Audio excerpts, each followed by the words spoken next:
అమరావతి మీద చట్టబద్ధత. అమరావతి మీద చట్టబద్ధత అనేటువంటిది మీకు ఆర్టికల్ 3 కానీ, ఆర్టికల్ 2, ఆర్టికల్ 3, ఆర్టికల్ 4 వీటిల్లో ఎక్కడా చట్టబద్ధత అనేటువంటిది రాష్ట్రాలకు ఏమీ లేదు. రాష్ట్రాలకి లెజిస్లేచర్ పరిధిలోనే ఉంటారు తప్పించుకొని ఇంకోటి ఏం లేదు. కేవలం ఇక్కడ గవర్నమెంట్ ఆఫ్ ఇండియాతో వీళ్ళకు ఉండేటువంటి ఒక అనుబంధంతోనేమో చట్టబద్ధత అనేటువంటి ముసుగును చూపిస్తున్నారు వీళ్ళు. మన ఉండేటువంటి హౌస్లో కూడా ప్రధానమంత్రి గారు కానీ హోమ్ మినిస్టర్ గారిని లేరు. క్లియర్గా చెప్తుంది ఆర్టికల్ 3. మీకు కావాలంటే ఇప్పుడే మీకు కాన్స్టిట్యూషన్ మీకు చూపిస్తాను, మీకు దీనిలో ఏముంటున్నాయి అనేటువంటిది. కాన్స్టిట్యూషన్లో ఎప్పుడు ఆ రకమైనటువంటి ఇంటర్ప్రిటేషన్ లేదు. నేషనల్ క్యాపిటల్ గురించి మాత్రమే ఇంటర్ప్రిటేషన్ తప్పింది, కానీ స్టేట్ క్యాపిటల్ గురించి ఎక్కడ కూడా ఏం లేదు అది. అందువల్ల దయచేసి విద్యులైనటువంటి మీరందరూ కూడా ఆలోచించండి. క్యాపిటల్ వికాలు ఏమైనా చేసినట్టయితే చట్టబద్ధత అనేటువంటిది ఉండదా? రాష్ట్రం కట్టుకుంటే భారతదేశంలో ఉండేటువంటి ఏ క్యాపిటల్కి ఈ రకమైనటువంటి ప్రతిపత్తి లేదే.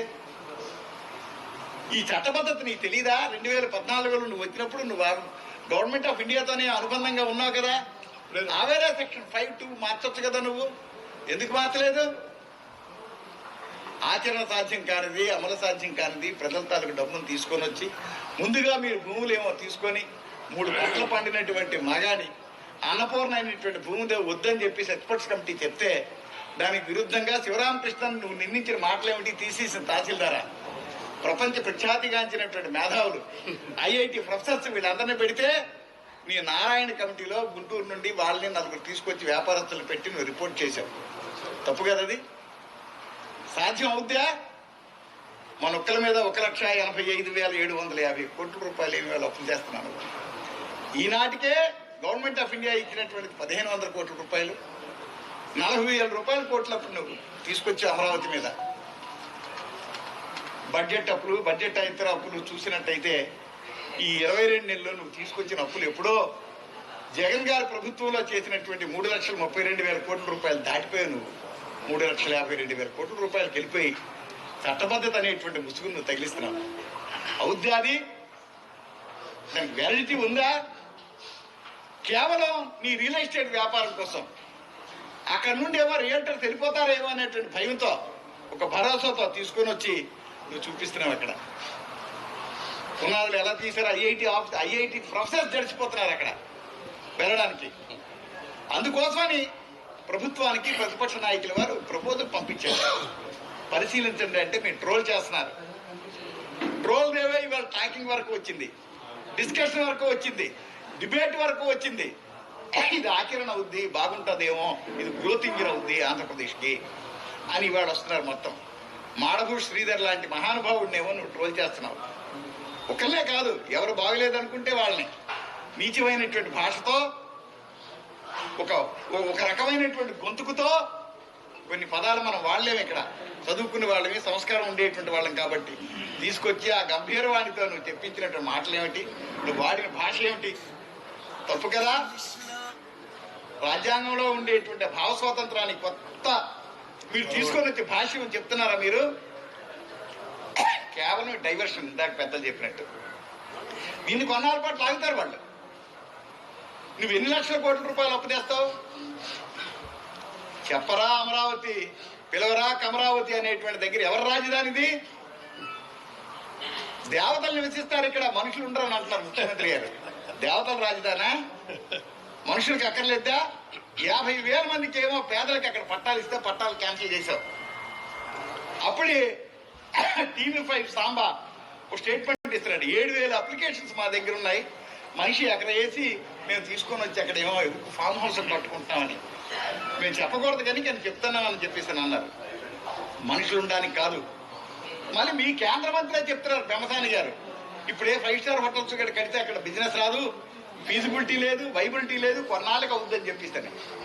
ఆంధ్రప్రదేశ్ లాంటి చిన్న రాష్ట్రాన్ని అభివృద్ధికి నోచుకోనేటువంటి రాయలసీమ కానీ ఉత్తరాంధ్ర కానీ ఏం చేయాలనుకుంటున్నారు మీరు? కొత్త చేత పట్టుకొని మళ్ళీ మీరు తిరగాలా? మీ కూలోలుగా రావాలా మేమందరం కూడాను? కేవలం కొన్ని పదాలు ఇక్కడ ఉపయోగించకూడదు. 5% మంది ఉండేటువంటి జనాభాకి ఆంధ్రప్రదేశ్ అప్పులన్నీ తక్కినటువంటి వాళ్ళని తీర్చాలా? అభివృద్ధికి నోచుకోనటువంటి మా ఉత్తరాంధ్ర అంతా మళ్ళీ మీ దగ్గర పని చేసుకొని వలసలకు వెళ్ళాలా? ఏంటి ఉద్దేశం? ఇదేనా రాజ్యాంగం చెప్పింది? ఇదేనా కాన్స్టిట్యూషన్లో ఎక్కడైనా ప్రావిజన్ ఉందా ఈ రకమైన ప్రావిజన్? నువ్వు ఒక రాజువే, ఒక నియంతవే, నీకోసం నువ్వు ఎక్కడో కట్టించుకుంటున్నావు. అవసరం అవుద్దే? ఆంధ్రప్రదేశ్ లాంటి చిన్న రాష్ట్రానికి ఇండస్ట్రీస్ లేవు, పన్నుల రూపంలో హైదరాబాద్కి వెళ్ళిపోతుంది. నువ్వు నీ ఇండస్ట్రీస్, నీ ట్యాక్సెస్ కూడాను హైదరాబాద్ వరకు పే చేస్తున్నావు, నీ అడాప్స్లో ఉండేటువంటి జిఎస్టీస్ కూడాను. దయచేసి ఆలోచించండి. ప్రజలను తప్పుతో పట్టించడానికి ఒక రకమైనటువంటి భావదారిద్ర్యాన్ని తీసుకొచ్చి మన మీద వాళ్ళు చేస్తున్నారు. వీళ్ళు ఉత్తరాంధ్ర జరిగినటువంటి అన్యాయాన్ని మనం ప్రశ్నించలేదు, మీరు ప్రత్యేక ప్రతిపత్తి గురించి మాట్లాడడం లేదు, బుందేలకండు వాళ్ళ ప్యాకేజ్ అనేటువంటిది మాట్లాడలేదు. ఎంతసేపు మా చట్టబద్ధత. ఏమిటి చట్టబద్ధత? గెజిట్ వచ్చింది నిన్న సార్కి నేను పెట్టాను. ఆ గెజిట్లో ఏమిటి రాశారు? మీకు ప్రావిజన్ మార్చాము, మళ్ళీ అక్కడ నుండి 2014 కనెక్షన్ వచ్చేసిందండి. దీన్ని మార్చడానికి చట్టబద్ధత కావాలా? వెలిటీ ఉందా దానికి?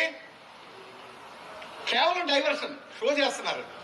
ఒక అండర్స్టాండింగ్స్ తో ఉండేటువంటి ప్రభుత్వాలు ఇవన్నీ, కూటమి ప్రభుత్వాలు, మెజార్టీస్ లేనప్పుడు జరిగేటువంటి విధానం ఇది.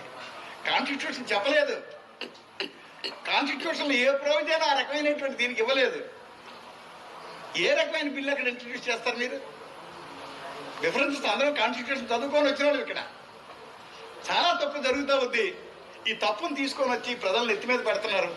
ఇప్పటికే 2 లక్షల కోట్ల దగ్గర మనకేమో వాళ్ళు ఏమో కేవలం మౌలిక సదుపాయాలు అంటారు, కట్టడానికి ఇంకెంత ఉందో తెలియదు. మనం పన్నులు కట్టాం. మిత్రులారా ఒక్కసారి ఆలోచించండి. మెడ్రాస్కి 60 సంవత్సరాలు కష్టపడ్డాం, భుజాలు మోసాం. 67 తర్వాత గెటౌట్ అన్నారు రాజాజీ. గుడారాలు పెట్టుకొని మనం కర్నూలు వచ్చాం, హైదరాబాద్ వచ్చాం, మళ్ళీ కష్టపడ్డాం. 47 తర్వాత గెటౌట్ అన్నారు. మళ్ళీ ఇక్కడ ఈ 5% మంది దేవతల రాజధాని. మానవులైతే కనబడతారు, దేవతలు అయిపోయారు. ఆ దేవతలేమో ఈ మీద నుండి వచ్చి మనం కొట్టించి వాళ్ళు తరిమిస్తే మళ్ళీ ఇంకా ఉద్యమాలు చేయడానికి పోతం లేవు, రక్తపాతం జరుగుద్ది. ఈ ఉత్తరాంధ్రకి మళ్ళీ అన్యాయం జరుగుతుంది. మీ ఇష్టం వచ్చిన మీరు పరిపాలన చేస్తున్నారు. ప్రజాస్వామ్యానికి తీరనటువంటి ఇబ్బంది, ద్రోహం ఇది.